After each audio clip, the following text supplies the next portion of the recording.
ഈ വീട്ടിലെ ചെടിയും പൈപ്പും മറ്റുള്ള സാധനങ്ങളൊക്കെ നാശമാക്കിയ വ്യക്തിയാണ് ആ നിൽക്കുന്നത്.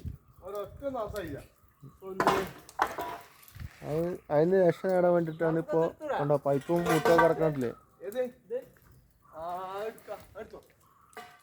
മുതലാളിയാണ് ഈ